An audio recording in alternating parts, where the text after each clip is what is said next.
Depuis 2 jours, des dizaines de bombardements israéliens s'abattent toujours sur Gaza, sans discontinuer. Des bombardements qui visent particulièrement les habitations. Des morts et des blessés sont quotidiennement enregistrés dans cette option israélienne de destruction totale de la bande de Gaza pour mettre fin à la grande marche du retour se déroulant à la frontière est de Gaza. Les bombardements ciblent les habitations et les passants. 2 enfants sont morts, âgés de 15 et 16 ans. Les blessures sont multiples, entre critiques et graves.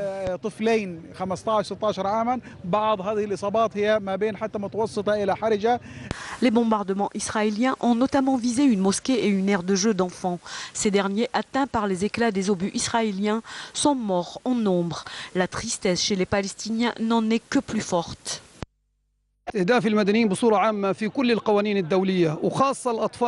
Toutes les lois internationales préservent les enfants. Les cibler est un crime de guerre au sens plein du mot.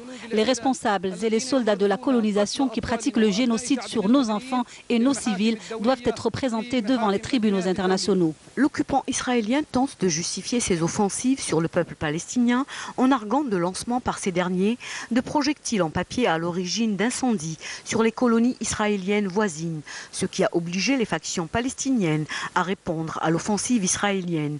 Des efforts arabes et internationaux se déroulent pour faire arrêter l'agression israélienne.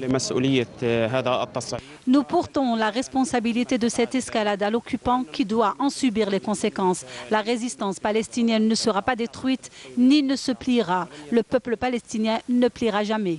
Depuis longtemps, l'occupation israélienne pratique la politique de mise à genoux, soit par le siège ou par le bombardement des capacités palestiniennes, jusqu'à comparer ces bombardiers aux avions palestiniens en papier.